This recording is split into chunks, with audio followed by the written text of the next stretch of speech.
hermanos, qué bueno que volvernos a encontrar. Qué feliz me han hecho. Los comentarios que nos hicieron fueron maravillosos y así pudimos saber de todos ustedes.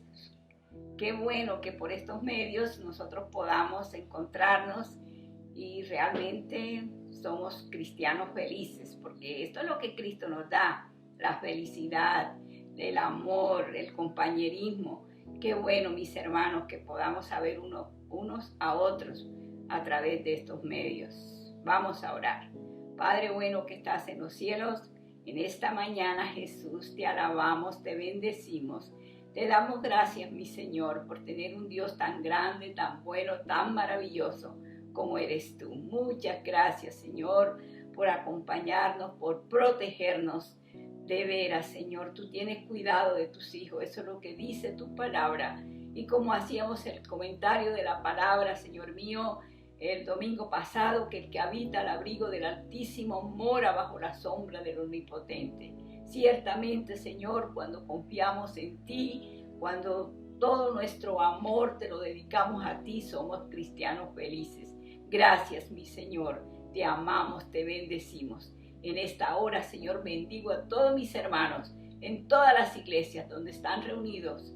Perdón, no están reunidos por este problema que tenemos, pero en sus casas, Señor, yo los bendigo. Los hermanos de cada iglesia reciban la bendición tuya, reciban, Señor, ese amor tuyo, reciban, Señor, ese compañerismo tuyo, y haz que podamos demostrarte a ti y a nuestros amigos que somos personas felices. A pesar de las circunstancias, somos muy felices, Señor mío. Muchas gracias. Ahora, mi Señor, nos deleitamos a través de tu palabra. Bendice tu palabra en esta mañana y que penetre hasta lo más profundo de nuestros corazones. En el nombre de Jesús. Amén. Ese es un gran hombre. Decimos, sobrepasa a los demás. Y cuando vamos a escoger a alguien para un trabajo, escogemos a lo mejor. Escogemos a los más capaces. ¿Es Dios así? ¿O Él escoge a quien Él quiera y a como quiera? Vamos a mirar la vida de Pedro para ver cómo es Dios, cómo escoge Dios.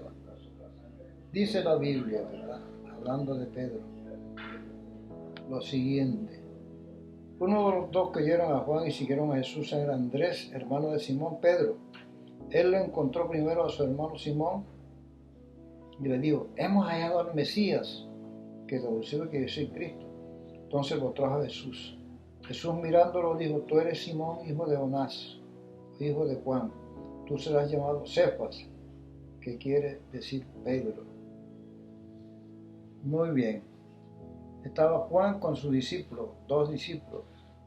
Pero cuando dijo, ahí el Cordero de Dios, los 2 discípulos siguieron a Jesús porque era el Cordero de Dios. Los judíos entendían muy bien lo que era un cordero, que se ofrecía en sacrificio a Dios. Entonces ellos supieron que Él era el Mesías y por eso se fueron tras Él. Y uno de ellos, Andrés, buscó a su hermano Simón y cuando llegó donde Jesús no le dijo cómo te llamas, sino tú eres Simón, le dijo enseguida. ¿Y qué quiere decir Simón? Frágil. Pero él le dice, tú serás llamado Cefas. ¿Y qué quiere decir Cefas? Roca. Entonces, en un sentido, Jesús le está diciendo su debilidad, pero le está también diciendo lo que Él va a hacer en él. Así es Dios. Yo sé lo que eres ahora, pero yo te haré como yo quiero. Así es. Su andar con Cristo, vamos a ver. Mateo 16. Mateo 16. Porque es que vamos a hablar de la vida de Él. Estamos hablando de la vida de Él. De cómo Dios escoge lo que no es para deshacer lo que es, como Él mismo dice en su palabra. Bueno, Mateo 16 dice de esta manera. Mateo 16, 13. Cuando llegó Jesús a la región de Cesarea de Filipo, preguntó a sus discípulos diciendo: ¿quién dicen los hombres que es el Hijo del Hombre? Y dijeron: uno Juan el Bautista, otro Elías, pero otro Jeremías o uno de los profetas. Él les dijo: ¿y ustedes quién decís que soy yo? Respondiendo Simón Pedro dijo: tú eres el Cristo, el Hijo del Dios viviente. Qué bueno, ¿verdad? Entonces ahí está la pregunta y está la respuesta, el acierto de Pedro. Entonces por eso el Señor le dice: bienaventurado eres Simón, hijo de Jonás, porque esto no te lo reveló carne y sangre, sino mi Padre que está en los cielos. El acierto de Pedro, una buena revelación. Y por eso les dice lo siguiente: yo te daré las llaves del reino de los cielos. Vea todo lo que le promete Jesús a Pedro, que le va a dar las llaves del reino de los cielos. Más adelante veremos esto. Pero ahora vamos a ver el desacierto de Pedro. ¿Qué hizo Pedro? Vamos a ver. El sufrimiento de Cristo, versículo 20. Desde entonces Jesucristo comenzó a declarar a sus discípulos que debía ir a Jerusalén y sufrir muchas cosas de parte de los ancianos, de los principales sacerdotes y de los escribas, y ser muerto y resucitar al tercer día. Y tomando la parte de Pedro, comenzó a reprenderle diciendo: no lo permita Dios, Señor, eso nunca te acontecerá. Entonces Pedro quería evitar que Cristo muriera. Por eso el Señor le da una reprensión severa. Miren lo que le dice: quítate delante de mí, Satanás. ¡Wow! Duro, ¿no? Eres piedra de tropiezo, porque no estás pensando en las cosas de Dios, sino en las de los hombres. Eso de los hombres quiere decir que ellos esperaban que él era el Mesías político, que iba a echar a los romanos de allí, de Israel, y se iba a ser un reino. Pero ese no era, por ahí no iba Dios. Muy bien. Marcos 9 ahora, vamos a ver. Estamos mirando la vida de Pedro. Entonces sus aciertos y sus desaciertos. Pero recuerden lo que Dios le prometió. Iba a ser Pedro, una roca. 6 días después Jesús tomó consigo a Pedro, a Jacobo y a Juan y los llevó aparte solos a un monte alto y se transfiguró delante de ellos. Y sus vestiduras se volvieron blancas y resplandecientes, tal como ningún lavadero sobre la tierra las puede emblanquecer. Y se les aparecía Elías junto con Moisés y están hablando con Jesús. Entonces Pedro, aquí tenemos a Pedro, interviniendo, dijo a Jesús: Rabí, es bueno que estemos aquí. Hagamos 3 enramadas, una para ti, otra para Moisés y otra para Elías. Porque él no sabía qué decir, pues estaban aterrados.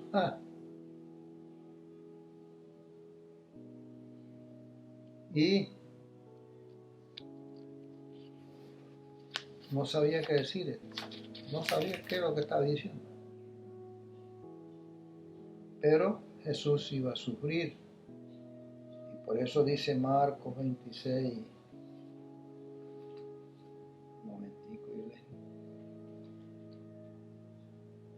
Marcos 26 nos dice, 37 al 41. Y tomando consigo a Pedro y a los 2 hijos de Zebedeo, comenzó a entristecerse y a angustiarse. Entonces les dijo: mi alma está muy afligida hasta el punto de la muerte. Quedaos aquí y velad conmigo. Y fíjense lo que le dice: quedaos aquí y velad conmigo. Y adelantándose un poco, cayó sobre el rostro, orando y diciendo: Padre mío, si es posible que pase de mí esta copa, pero no como yo quiero, sino como tú quieras. Vino entonces a los discípulos y les halló durmiendo y les dijo a Pedro: ¿con que no pudiste velar 1 hora conmigo? Nada, no pudo, a pesar de que él estaba pasando por lo más grande que es Jesús, una de las cosas más grandes que Jesús pasó, como era sentir la angustia de morir allí donde estaba, por todo lo que le venía. Y él sabía que tenía que ir a la cruz, y no quería morir allí, sino allá en la cruz. Bueno, no pudiste velar conmigo una hora, no, estaban durmiendo. Nos parecemos mucho a él, ¿verdad? Por eso dice Mateo 26 también. Mateo 26. Está bueno, está aquí.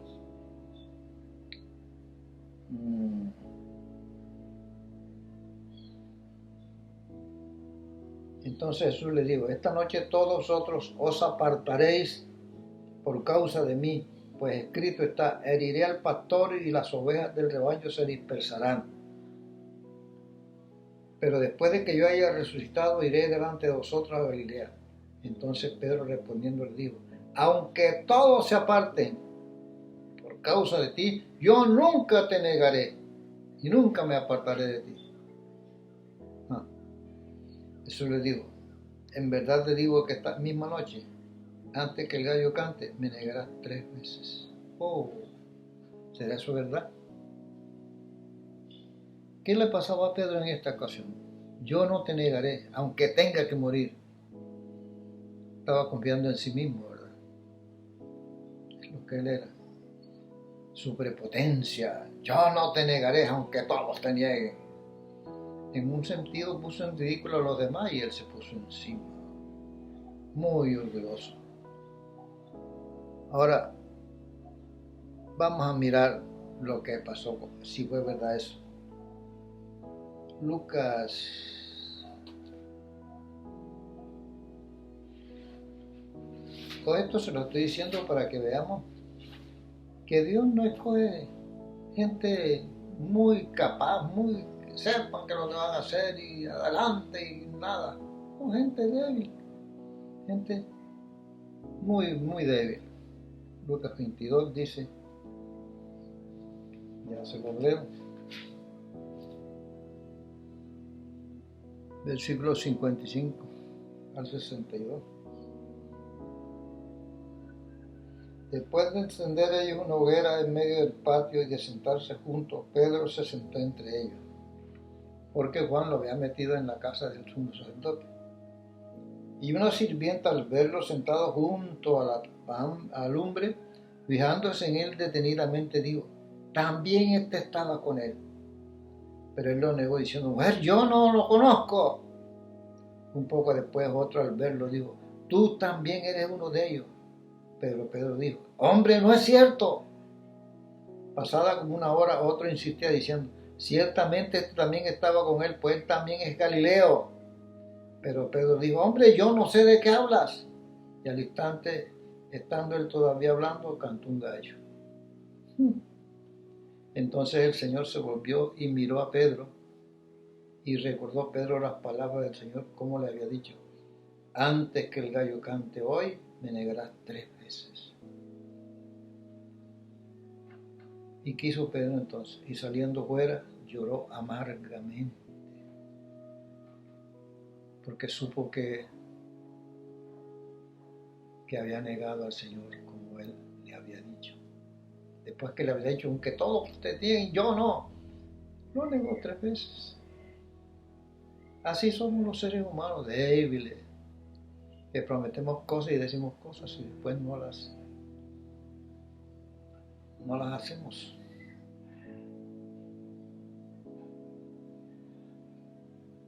Bueno, la mirada del Señor, eso sería terrible, ¿verdad? Cuando Pedro había negado al Señor y lo mira el Señor. ¡Wow! Me imagino yo que con razón salió afuera y lloró amargamente. Bueno, así estaba Pedro.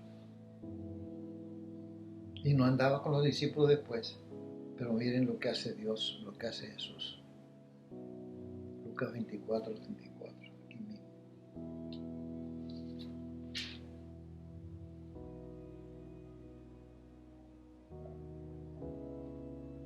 y levantándose en esa misma hora regresaron a Jerusalén los que iban para Emaús. Y hallaron reunidos a los 11 y a los que estaban con ellos, que decían: es verdad que el Señor ha resucitado y se ha aparecido a Simón. Oiga, dice lo que es nuestro Señor, nuestro Jesús. Lo niega 3 veces y debía haber dicho: esto no sirve para nada. Pero no, él se había propuesto hacer de Pedro a alguien que le iba a servir con todo el corazón, y entonces se le aparece. ¿Ustedes se imaginan esa reunión de el Señor resucitado a aparecerle a Simón? Yo creo que ahí lloró más que cuando lo negó. ¿Y cómo le diría a Jesús: ay, Señor, perdóname, ¿verdad? Imagino yo esa reunión de Pedro con Jesús resucitado. ¿Cómo lloraría? ¿Cómo le diría: perdóname, Señor, porque yo soy débil?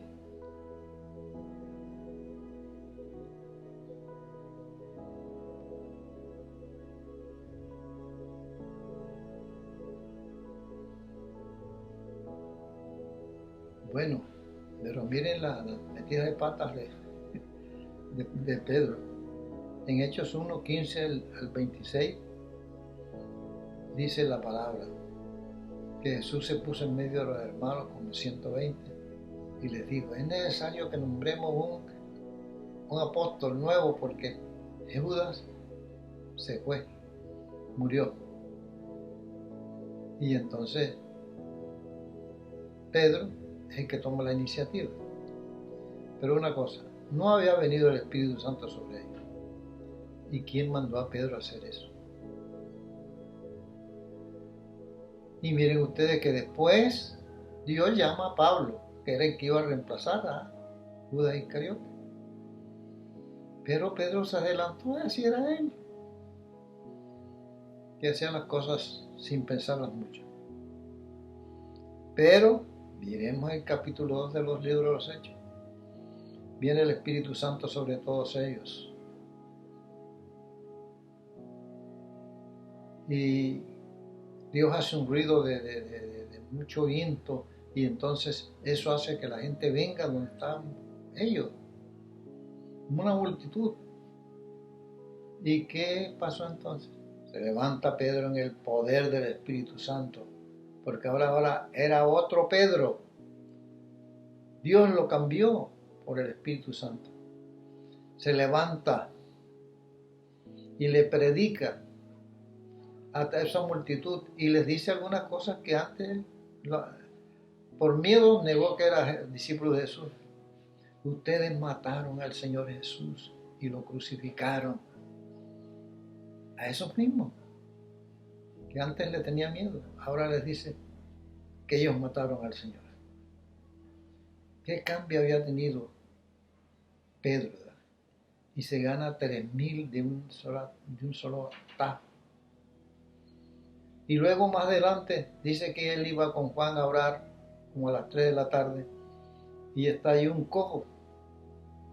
Y Pedro le dice: levántate. Y se levantó. Y lo agarraba a él y a Juan y entraron con él en el templo, y iba gritando, iba contento ese hombre. ¿Y qué pasó por eso? Que las multitudes otra vez se reunieron, viendo el cojo sano. Y Pedro les predica otra vez y se gana, dice la Biblia, que ahí llegó hasta 5,000. No sé si con los 3,000 y le ganó 2,000 o fue que se ganó 5,000 de un solo tajo. Para concluir, Simón, frágil. Si hubiera sido acá entre nosotros, entre los seres humanos, nunca hubieran escogido a Pedro para eso. Pero Dios lo escogió, así dijo, era débil, no importa. En lo que hemos visto se nota la debilidad de Pedro. Aún después de ser apóstol se le nota la debilidad de Pedro. ¿Qué fue lo que hizo Pedro? Que antes de venir unos judíos de Jerusalén, cuando estaban allá en Antioquía, él se reunía con los gentiles y comía con ellos y todo eso. Pero cuando llegaron esos de la circuncisión, él ya no. Entonces miramos la debilidad de Pedro todavía después de ser apóstol, pero Dios lo escogió de ser un gran apóstol. Dios, a pesar de la debilidad de Pedro, lo llevó a ser una roca. Si Dios te ha llamado a ti para algo, confía en Él. No mires tu debilidad. No mires lo que tú eres. Mira lo que Él puede hacer. Mira, a Pedro le dio las llaves del reino. Ahora te voy a demostrar cómo. En Hechos de Oro le abrió el reino de Dios a los judíos, porque se convirtieron 3,000 y después 5,000. Pero un hombre, un gentil, tiene una visión y lo mandan a buscar y él va y predica. Y mientras predica, el Espíritu Santo llenó a esa gente. Es decir, que él le abrió la puerta de los cielos a los judíos y le abrió la puerta de los cielos a los gentiles, porque Jesús le había dado las llaves del reino. Con esto termino y te digo lo siguiente: Dios te ama y Él no te desecha porque tú seas débil, porque tú seas pobre o porque tú seas de poco estudio. Pedro era un pescador. ¿Ustedes saben lo que es un pescador? Un hombre rudo. Y sin embargo, Dios lo llamó y lo usó para su gloria y honra. Dios les bendiga. Y otra vez digo, no se tengan en poco. Vayan a Jesús, porque Él, a pesar de lo débil que somos, nos usa para su gloria y su honra. Amén y amén. Mis hermanos, esperamos que el próximo domingo podamos de nuevo estar con ustedes. Ese es nuestro deseo y muy agradecidos estamos de aquellos hermanos que nos hicieron los comentarios, nos escribieron. Algunos de ellos tenían ratos que no sabíamos de ello y qué bueno que por este medio pudimos de nuevo encontrarnos. Y así esperamos que el próximo domingo también lo podamos hacer. Que Dios les bendiga en gran manera. Amén.